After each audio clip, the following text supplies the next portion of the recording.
Okay, I think we can probably get started now. Welcome to everyone. It's nice to have you join us. My name is Beverley Salmon. I'm head of consulting at ECO. Thank you very much for joining us today. We really hope that you enjoy this webinar session on the recent Green Climate Fund board meeting, B.39, and with a particular focus on SIDS, Small Island Developing States. We really hope you find it insightful. I'd just like to give a very, very brief introduction about ECO. I think many of you are familiar with us. But for over 24 years, we've been supporting to achieve kind of low carbon, climate resilient development, helping our clients to establish strong foundations for impact. We have quite a broad team, both in expertise and in geographic location. And we add kind of value in technical, financial, cultural, and local contexts, working both in the public and private sectors, securing finance for low carbon and climate resilient initiatives.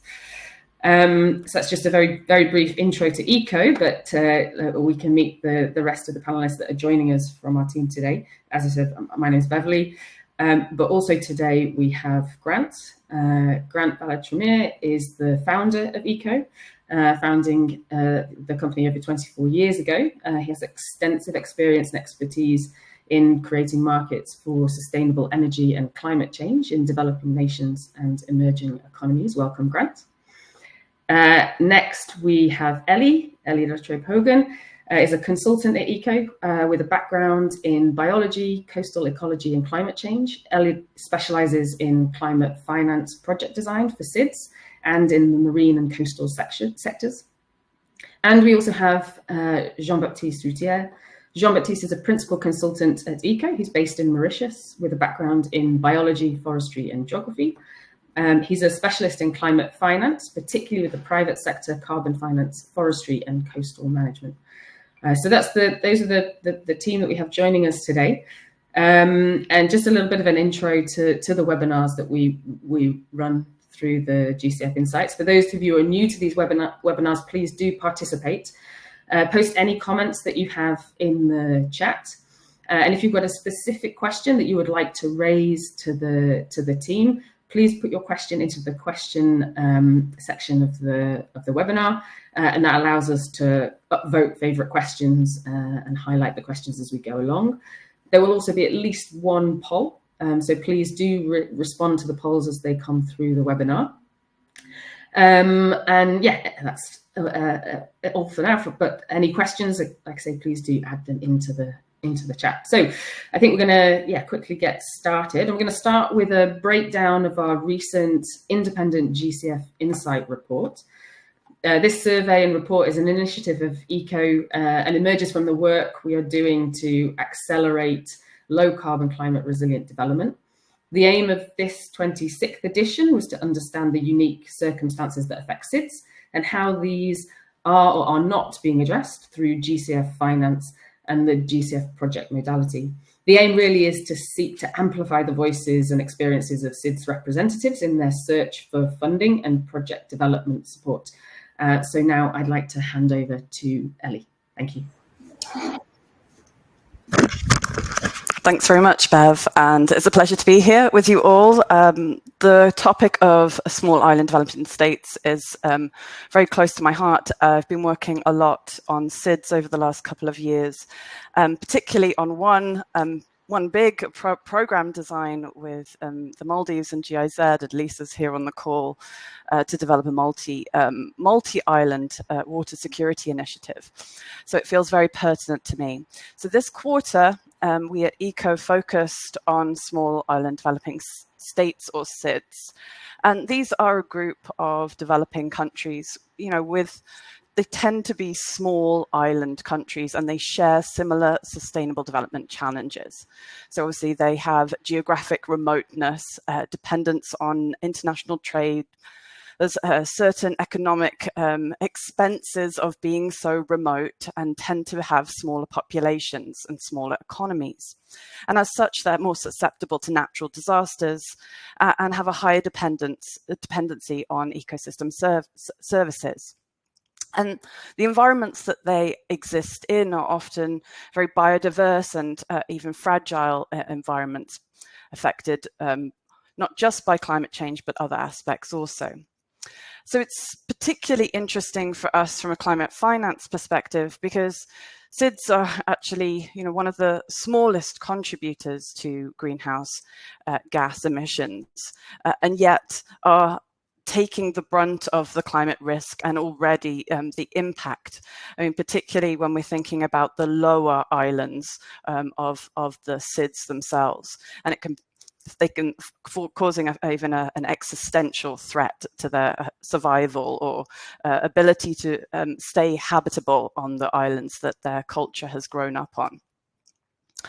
So they share similar climate hazards, although this depends upon the specifics of the geographic areas of the world that they're on. But we're talking about rising sea levels, extreme weather events, variability of precipitation, and the impacts of that to food, water, income, and even household security. These geographic location makes these islands very exposed, remote, oceanic environments. And those small economies themselves increase that, vulnerability and, dependence on maybe small land-based resources, larger marine and coastal resources, of course, and sometimes a higher dependency upon international trade. So for SIDS, this 1.5 degree limit is essential. That there's discussion about, having the 2 degree limit, but for SIDS, we need to aim for the 1.5 degree and no higher. So action is needed fast, and it was kind of needed yesterday. But yet, for SIDS, they share similar opportunities as big ocean nations. The blue economy, including fisheries, aquaculture, tourism, and even in climate finance through blue bonds, various carbon sequestration mitigation opportunities with ecosystem restoration or preservation, seagrass, seaweeds, and mangroves. There is opportunities there to be explored. So, in our GCF Insight number 26, that you can, maybe someone will pop in the chat message where you can get your edition if you haven't already digested it. But we focused on the issues for SIDS in designing projects for the GCF and accessing the finance. So this was kicked off and inspired from SIDS 4 conference in Antigua and Barbuda. It's a SIDS conference that happens every 10 years. I thought it's really important to be focusing on the needs of SIDS right now. And we asked a bunch of questions about accessing finance through both readiness and project funding streams. And we had a great number of respondents. So thank you all to those of you who have contributed to the insights. We had over 50% SIDS country representatives to respond. And we had a lot of consultants as well, but maybe only 50%. So it wasn't too high. Through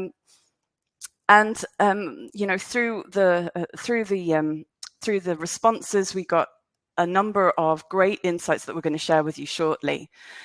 Just to summarize the GCF portfolio, since in 2023, GCF has approved to fund 14 small island developing states. And so far, the GCF has funded 64 projects.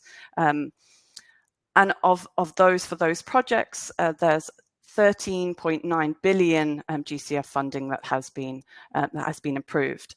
There are notable countries that still haven't managed to access some of that finance for projects, and there's some countries that have received higher readiness than others. For example, St. Lucia has received the largest number of readiness grants. Mauritius and Barbados have the largest number of GCF funded activities. And the SID with the largest amount of funding so far is the Solomon Islands. So in our survey, we asked you all about readiness, about project and program funding, and about implementation. And we ask you now, what do you feel are the most important barriers facing SIDS in designing GCF-funded projects? You might have already answered this question. You may have even read the GCF Insight. So maybe you'd like to have a go at thinking what you feel is the most important. And we've already asked this in our Insight, and we have what people felt was the top greatest challenge or barrier facing SIDS in designing GCF-funded projects. So it'd be great to see whether you feel the same as our respondents.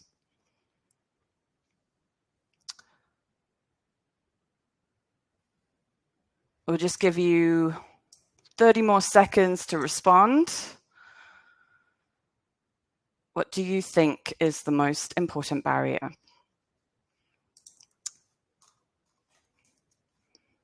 High cost of development of projects, low absorption capacity, surveying fatigue, local design capacity is limited number of personnel in government, small private sector, just the project sizes in SIDS are too small. So if we have enough respondents, let's see what the results are.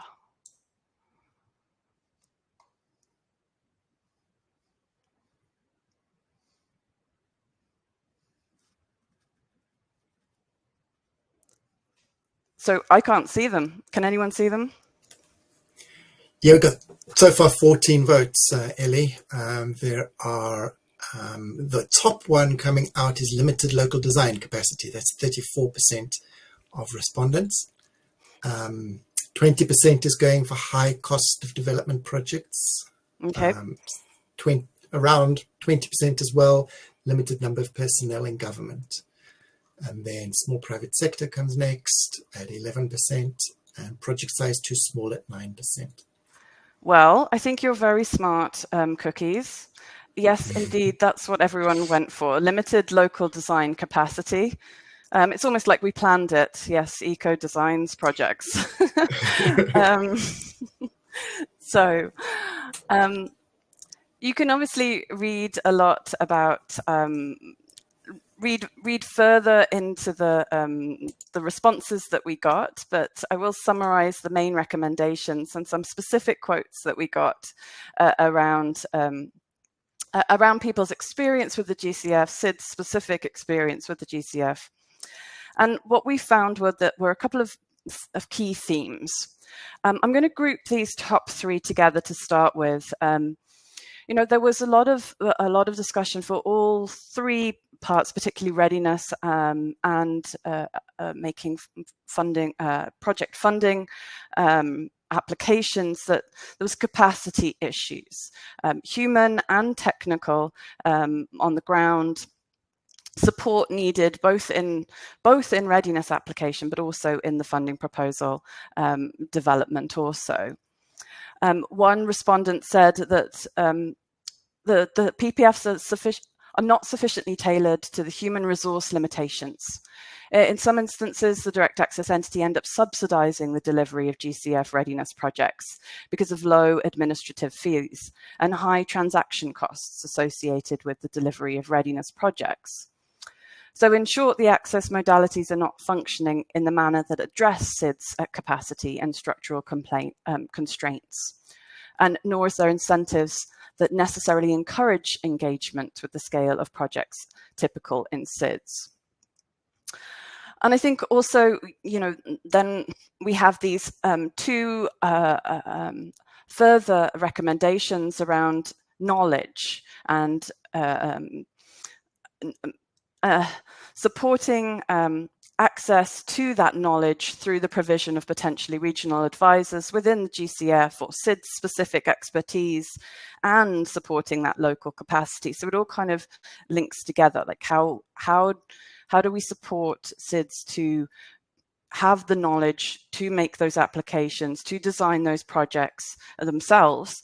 And I heard that was one of the main outcomes actually of the Antigua and Barbuda at SIDS conference. Was one of the resounding feelings that people got was that, there's so much resource and creativity within SIDS already. It's like they have all the solutions already. It's just about how we mobilize and how we connect and enable that to be realised. So that connects with including more SIDS experts in the internal GCF review teams, so that local knowledge is really, the SIDS context is really fully understood by the GCF in their reviewing process. And I think that also reflects some of the sentiments that around project development, that there's quite a considerable burden of project preparation, particularly for smaller teams and the smaller groups that we tend to have in governments of SIDS. And sometimes the timelines are long, sometimes, and that perhaps that requirements change, or that there's different messages that are coming, or changed perspectives from different commentators through the process. One respondent said that applications are far too long. There is a huge amount of overlap in the templates and across the funding proposal and annexes, which increases the length. It also adds to consistency errors and is painful for the AEs to keep on top through all the reviewing processes. The GCF review is very, very extensive and doesn't focus on the material aspects of project design. Just footnote, all of this is through a very personal lens, right? There is a lot of noise in the comments when the consultants are making comments for the sake of comments. And so they're proposing that it needs to be streamlined. And I think when you have smaller teams, your limited capacity, that administrative burden of the additional comments and the lengthy timelines takes its toll. Also, just to note in terms of implementation, that some respondents were noting that often there's time between approval and disbursement is too long and doesn't reflect the urgency of SIDS vulnerability. And we did have many positive respondents as well. GCF provides a fantastic opportunity for SIDS. And then there might be some buts, but it can be quite slow. And, considering the essential, existential, pressing needs of SIDS, that a mobilization of finance needs to be faster. So the last two, I'm going to group together as kind of financial and institutional recommendations for the GCF. We had a number of respondents talking about smaller grant sizes, or more flexible adaptation budgets and streamlined disbursement procedures. We do also note that actually there's quite a high number of SIDS projects that have been approved, and the GCF has its own limitations with the number of projects that can be approved per any board meeting. But other interesting suggestions, and I think this has come out of recommendations from various UN reports, is that perhaps there could be some reform around the GCF modality to be more reflective of the unique constraints and vulnerabilities faced by the SIDS. So yes, that could include more flexibility in funding criteria or simplified approval process, but it also could be in ways of supporting a greater programmatic approach for SIDS. And just to add some little context to that, so some suggestions included increasing flexibility in funding requirements through adapting the funding criteria. Or allowing phased funding that enables SIDS to start with smaller grants and scale up. Some people said let's prioritize SIDS applications. And then a number of people did suggest that GCF could benefit from increasing its regional presence in its locations, localized hubs that could support funding access, that also connects to capacity issues and knowledge gaps. And this regional presence, or perhaps even a SIDS specific team within GCF, which I think is also being talked about. I think one final interesting bit of insight is that one direct access entity did say that there is a kind of talk within access entities that, to seek other funding streams before GCF, partly to do with the time taken that they found to access the finance. But it's not just SID, it's not just GCF that we found some recommendations. I think from our survey and from your respondents, there was a number of key recommendations that came out of your contributions. So strengthening local design capacity and human resource. So how SIDS allocate their budgets towards investing in building local expertise, sustainable local expertise, including technical skills, financial management, and the GCF processes themselves. Some of this can be supported through the readiness applications and then enhancing absorption capacity. Improving SIDS' ability to effectively absorb and use climate finance. How this is done, I think, is a big, long conversation. Promoting transparency and accountability by prioritizing projects that deliver significant climate resilience. Aligns with national development priorities. And this kind of connects to our next one of how countries prioritize those highest impact projects and the importance of connecting with regional organizations. This is very strong in the Pacific and the Caribbean, and it's getting stronger within the Indian Ocean with the accreditation of the IOC at this board meeting. And finally, fostering greater collaboration. So how SIDS connect with each other and build trust.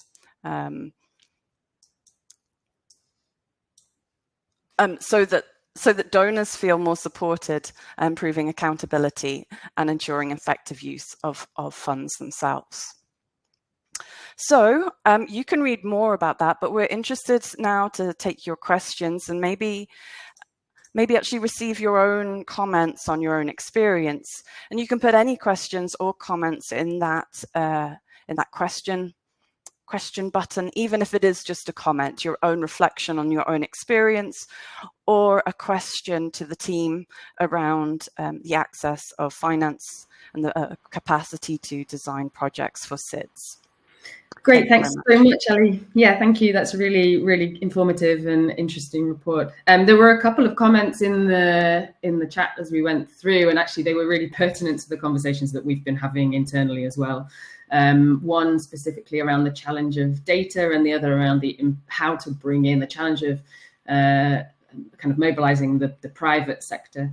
I was just wondering if I could bring in Jean-Baptiste at this point, if you have any kind of direct response to those two comments, but also Ellie, yeah, also feel free to comment on those two areas. Sure. Thank you, Beverley. Yeah, private sector is quite key, a key partner for developing project in SIDS, and particularly in specific SIDS. Private sector is really looking for being more involved in developing projects with national or local partners. It might be, I'm looking for the comments and the questions, mainly regarding capacity building development. I think it's important to realize that regional organizations, SIDS regional organizations, that are generally accredited are a good partner to be able to provide support, financial and technical support, to develop capacity building in national or local organization, but also for the private sector, because this kind of organization of entities are trying to understand the process and trying to see how to be able to participate in the development of projects, and how to see their potential involvements. So in general, they are also open to benefit from capacity building, to participate to discussions about project design and how they could be involved, and how to link their activities to projects that could be developed in specific countries, specific areas, where they can also propose their technology and see how this technology can support the country targets. So I think early discussions with private sector is a key element for SIDS, and co-build project with them as soon as possible. So it's in my sense something very, very key to either contribute to capacity building development and also to involve private sectors. Don't know if Ellie, you would like to add something more. I was just also adding in the very direct question we have from which is linked to this and can partly answered already, which you should be able to see on your screens, which is whether global governments are working together with private sector to fund climate crisis. I think the answer is yes, but if you can expand on that a bit, Jean-Baptiste, perhaps. Sure. Yeah. For example, it's a very actual case. As we were approached recently by private entities, large private entities in the Indian Ocean, looking for trying to solve flooding problems and how they could be working with the government for this kind of crisis. So they are typically looking for support to help them understand the priorities of the government, the way the government would like to work, and how they could be involved in national projects. So they have many questions actually, and they don't know always how to solve them or how to discuss it with the government. Actually, they're thinking of developing a GCF concept note, and this concept note would be like a training for them to understand the links they could have with government initiatives. So this kind of development is really helping the private sector to work with global governments. Great, thank you. I can see that there's more questions, but we're just gonna move on to the next section, and we'll try to also answer some of these questions in the replay kit as well if we don't get a chance at the end. But thank you very much, Jean-Baptiste and Ellie. So now we're going to move on to the detail of the B.39 proceedings. And so after the board has approving 17 new projects and unlocking a significant $1 billion USD of climate finance, the GCF now has a portfolio of 270 projects and committing substantial resources across 130 developing countries. So I'm going to hand over to Grant to tell us a little bit more about this. Thank you.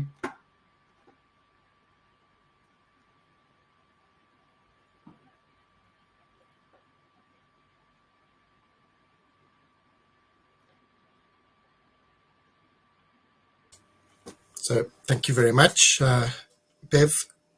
I'm going to give in some detail, go into a little bit of detail about the board meeting.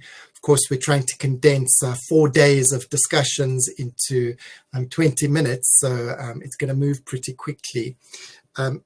As a company, ECO focuses on supporting our clients to design great projects that really can work, that can deliver climate finance on the ground. So that's my focus. I'm going to be giving the insight into the board meeting from the perspective of project design and development. What can we learn from this board meeting in terms of that? So we're going to be talking about some trends. We're going to be talking about discussion topics that took place in the board meeting. And it's just going to be a snapshot of parts of that with my personal opinion and ECO's opinion thrown into that mix. Please see those comments as coming from ECO perspectives. I'm generally a person who speaks out about things, say things the way that I see them. So board meeting took place in Sondo in Korea, 15th to 18th of July, and it was so full of very interesting discussions, papers that were put forward, and some of them that I've highlighted on this list in terms of key issues discussed. There was talk about REDD+ and the future of REDD+. I think many of you know that there has been a pilot program for REDD+ within GCF. that was part of the discussion. What next? Very important issue around partnership and access strategy. The second point on my list here.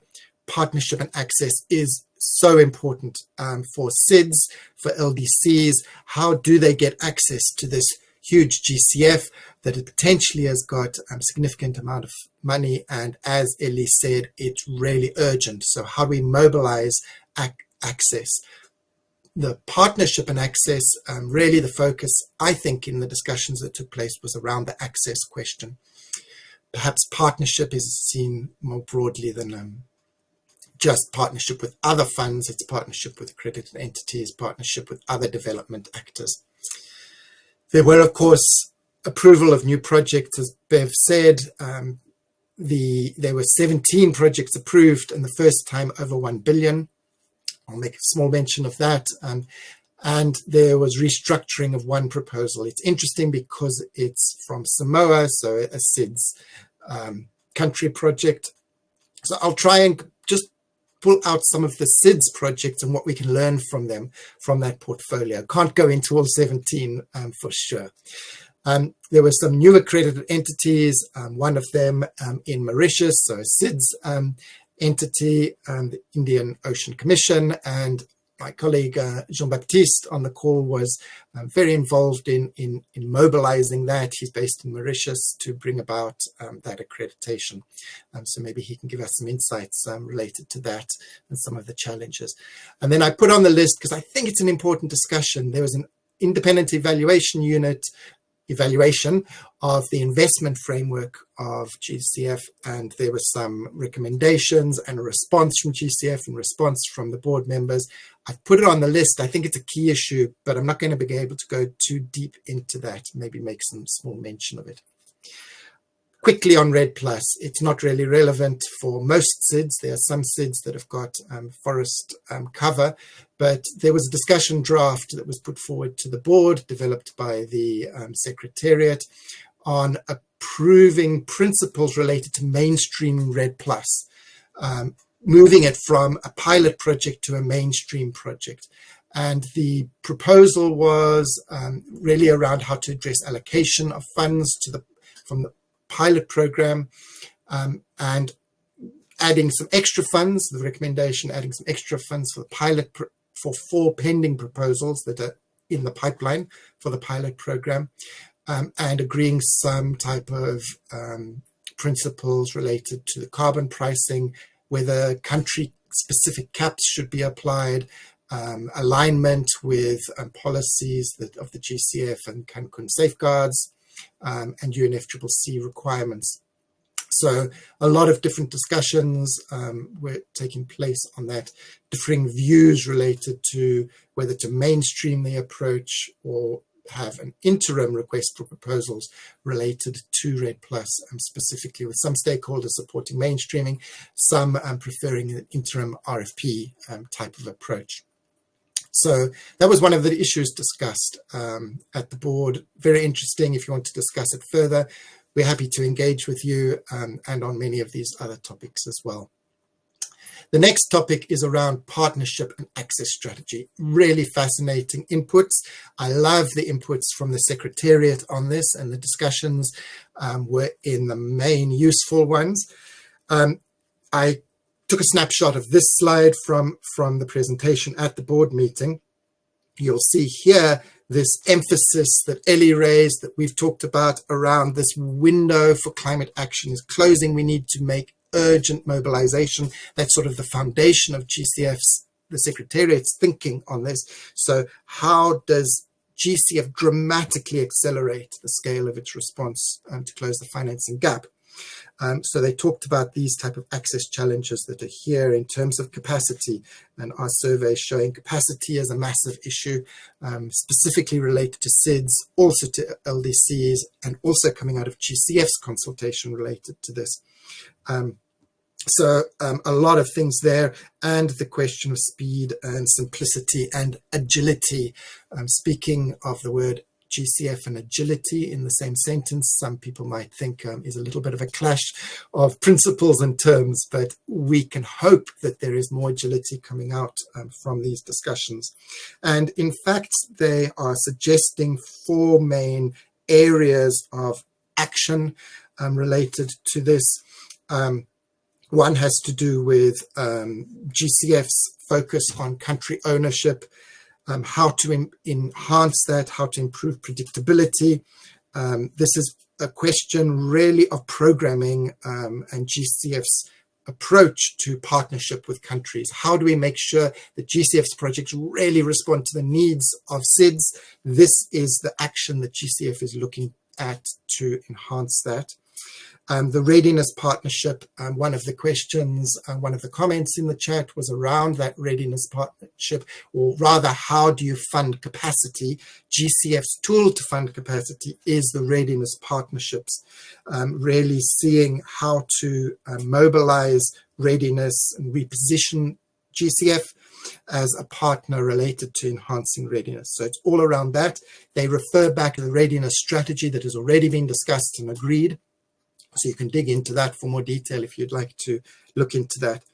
There was a lot of talk about accreditation. In fact, I think apart from the broad comments from the Secretariat around is this a strategy versus an action plan, and the importance of working out the strategic direction versus working out the core actions of what will be done.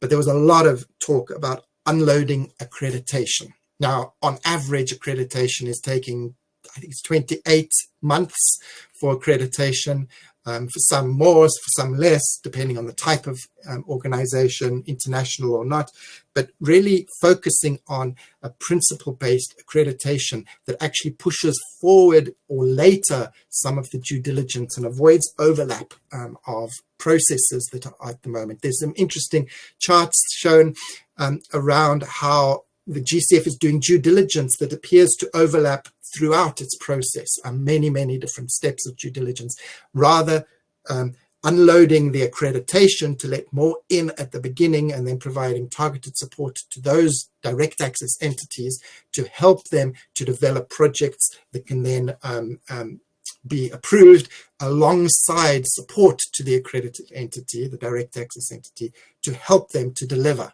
That is really a seismic shift, I think, in the way that things could be delivered in the future. And the idea of strategic partnerships, convening these international partnerships related to volume at scale. And there's some interesting things. There were 3 projects approved with SIDS in them at this board meeting. Interesting budget around 140 million from GCF in it. But some of these are interesting in that the one project is really putting funding from GCF in a way into trust fund from one of the international development banks, so that there is this type of partnership and investment strategy that is sort of, I don't think there's a GCF policy specifically related to that, but it's something that is emerging. Okay, I'm not going to go through that. Just what I want to show you in terms of these linkages to the broad items.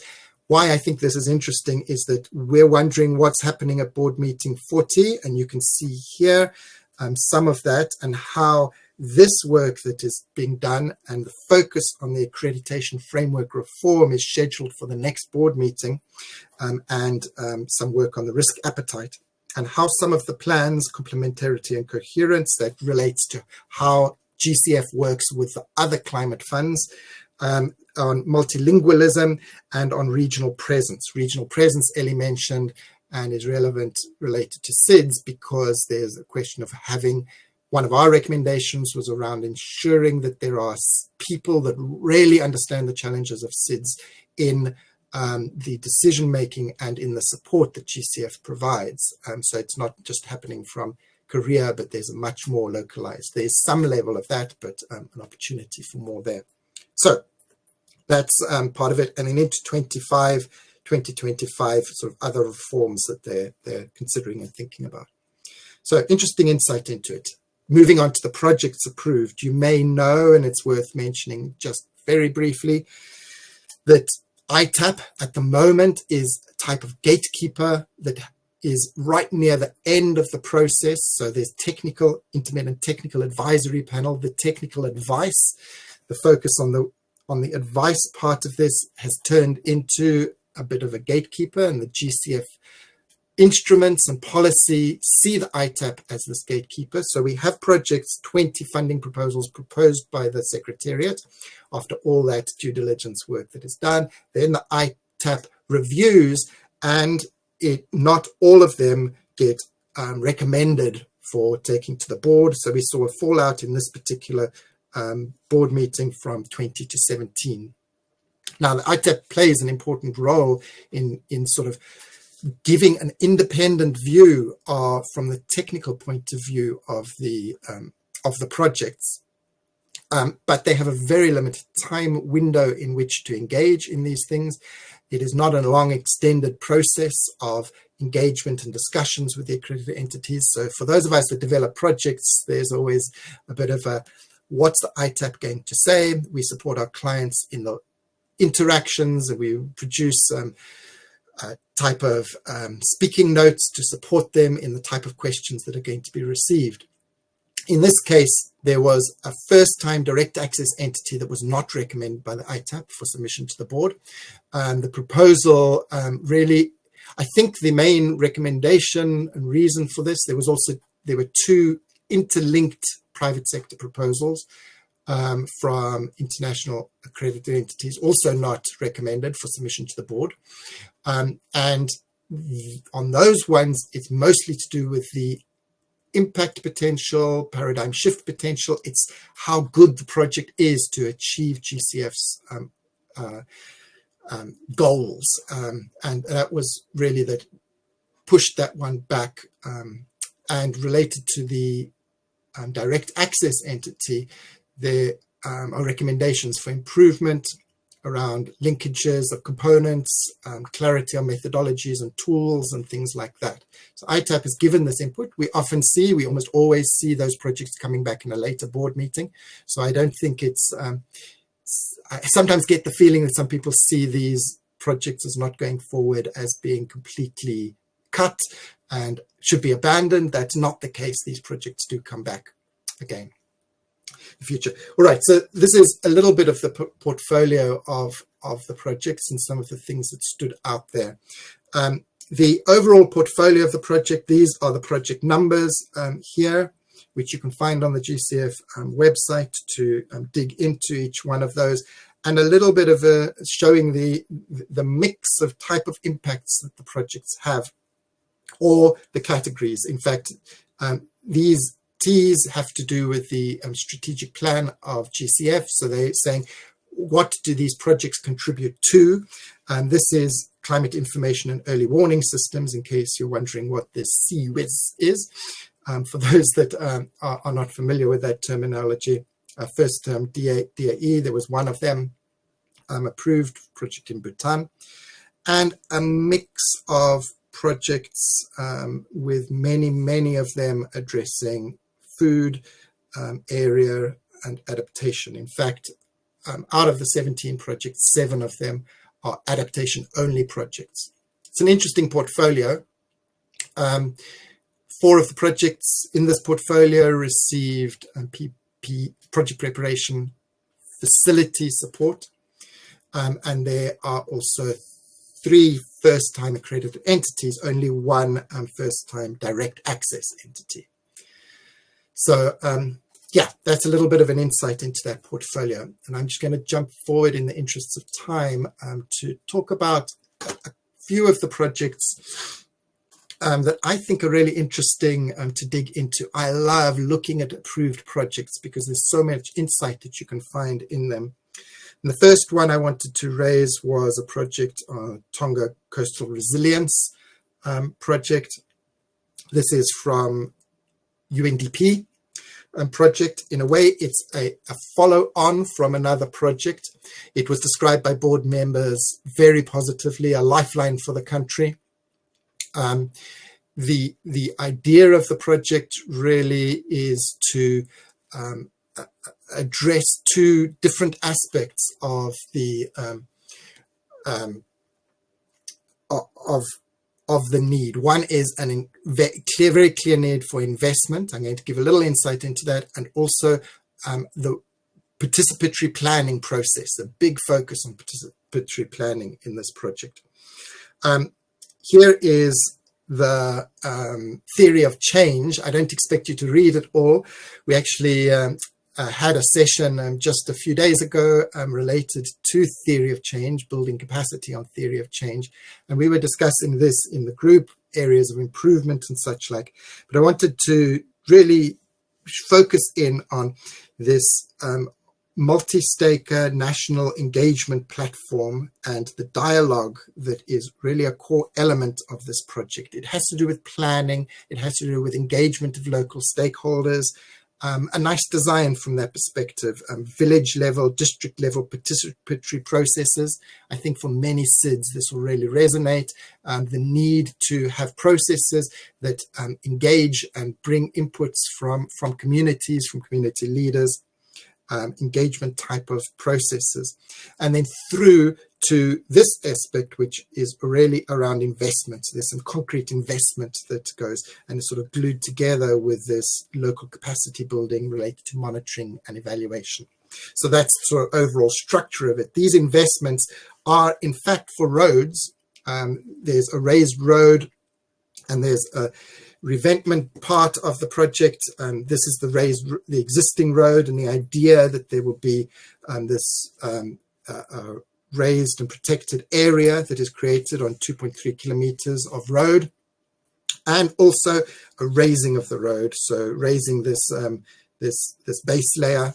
This is before and this is after, to protect on this side, of course, and also to protect from flooding and from inundation, and mangrove elements over here, of course, shown in the diagram. So this is concrete investment that is going to take place within this project.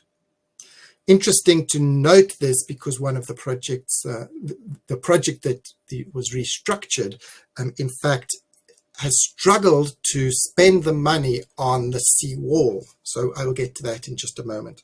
Just to mention very quickly, e-mobility project. This is a multi-country project, and there's one SIDS in the group, big one, of course, 11 million population. It's around e-mobility, low carbon transportation. An interesting project from the AFD, Agence Française de Développement. Interesting. One of the issues we've explored, and we've had clients and partners raise with us the possibility of electric vehicles in SIDS. And always there's some question around, is this really going to either increase resilience or reduce emissions? And you know that there is a real emissions issue in SIDS because they're very reliant in many, many cases on fossil fuels. And this proposal is completely silent about that particular issue. At least I couldn't, in my reviewing of that proposal, find the detail of how, Brazil compared to Brazil, Mexico, Peru, in a completely different area. And where is that different area? Well, of course, Dominican Republic, relatively large SIDS. They do have, as part of the NDC, mitigation action on electrification of buses, so it's very well aligned for this. But the question, there is definitely a question that you should always ask is, where does the electricity come from?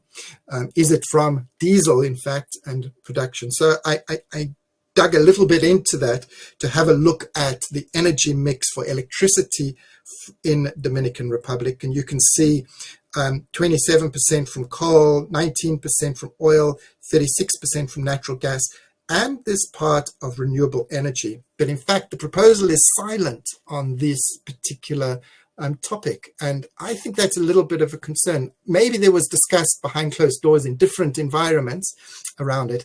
There is a mitigation model, there's a calculation, a greenhouse gas emission calculation that is available for it. If you dig into that, they only did it for Mexico, Peru, Brazil, and one other country. Slipped my mind for the moment. So they didn't look at Dominica. And when you actually look at the carbon intensity of the electricity grid, I suspect there are people that have looked into this in detail to understand that the modal shift and the greenhouse gas emissions one, but I am always a little bit cautious about this. The project, I'm not going to go into that. You can have a look at it in the slide deck when we pass it. I just want to mention then the third project that was approved. This is a large project, and it's fully focused on the Caribbean. It's from the Inter-American Investment Corporation, IDB Invest, and a very significant amount of funding from the GCF, 19 million in grants and 100 million in loan, equity and guarantee mix.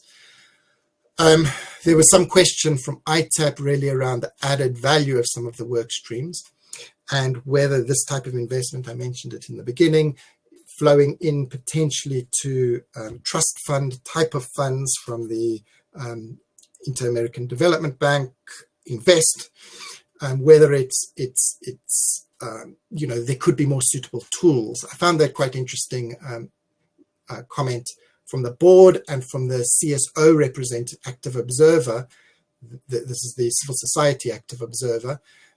There was concern from one person from the board, maybe two, about the lack of detail with sub-projects and questions, and actually the UNFCCC recommendations to the GCF were also around breaking out the flow of funds for multi-country projects. What does this actually mean? Very interesting type of discussion. The CSOs were also concerned in that the type of projects that would be funded here, it's a private sector project, that you know, without the detail on the sub-projects, they were concerned about possible projects that are in the list of potential investments related to biofuel, waste to energy and waste incineration projects, and how those would and could and might fit into the portfolio for a fund where sub-projects are as yet unidentified.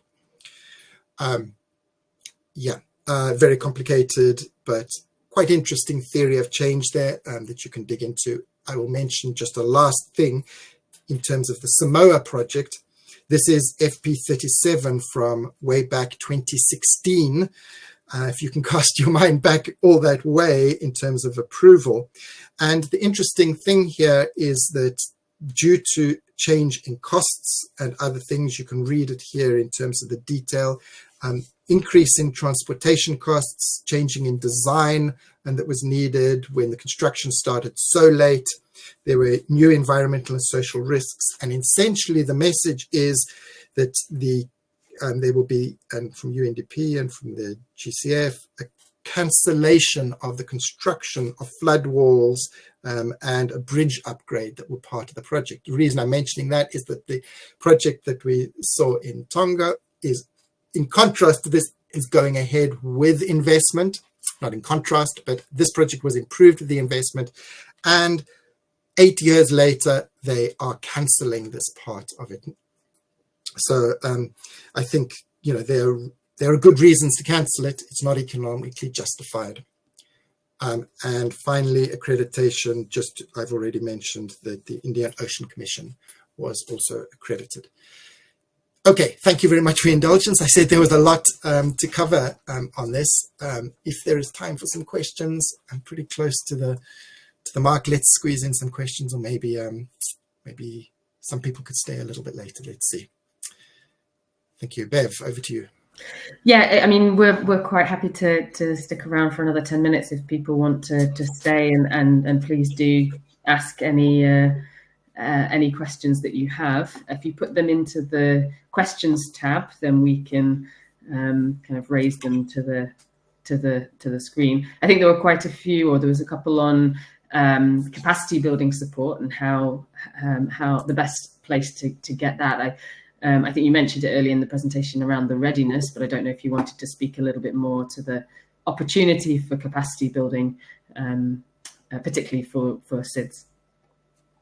Yeah, when you look at the GCF aspect of capacity building, it is delivered through readiness program, and the readiness support can support direct access entities and support the NDA. So there is an earmarked amount of funds for each country related to that.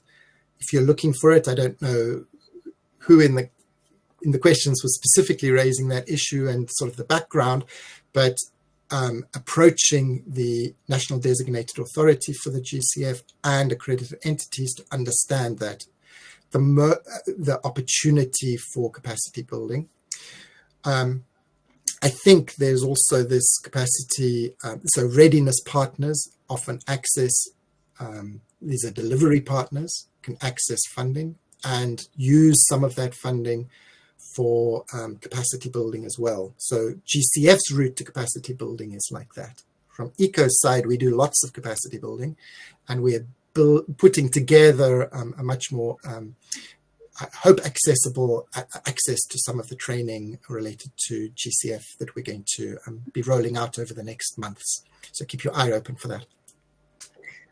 Thank you. There's a question which is very specific, but I can see that Jean-Baptiste is typing, so I might bring him to the floor, which is around funding for small business enterprise working in food sustainability and transforming waste into biogas. It was interesting from the presentation you gave, Grant, around the dominance of the portfolio for food projects approved at this board. But if, Jean-Baptiste or Grant yourself, if anyone has an answer to this specifically.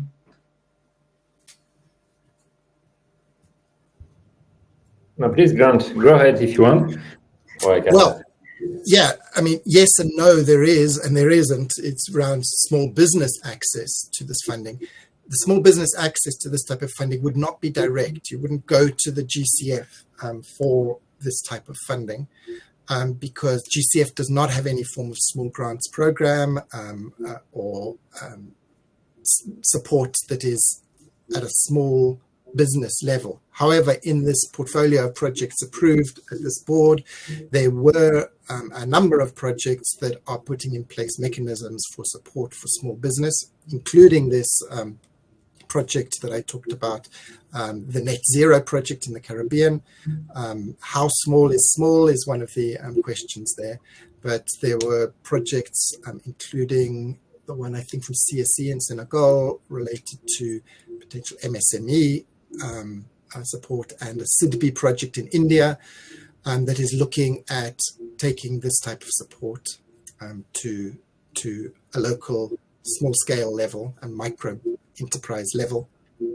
And then there's an enhanced direct access modality as well, which is a long discussion. If you, for those that want to explore it further, we can have further dialogue on that.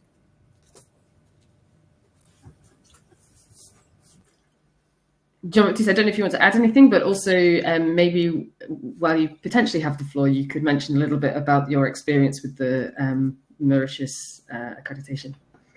Yeah, I think it's worth mentioning it because, in fact, the accreditation process in Mauritius, so it was an accreditation process for the Indian Ocean Commission, so a regional organization with 5 member states.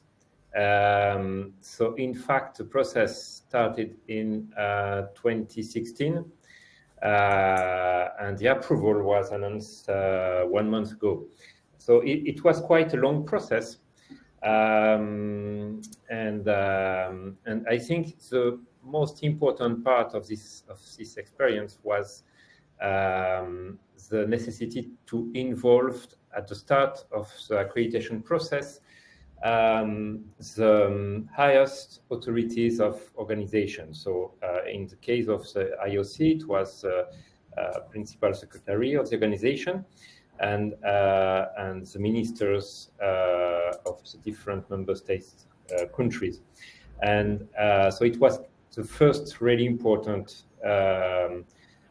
point of this whole initiative. Then we had a lot of discussion with other regional organizations in Pacific and in Caribbean, and they provided us a lot of tips to help the organization to go quickly in discussion with countries regarding due diligence, regarding organization, regarding action plans that have to be provided in this accreditation process.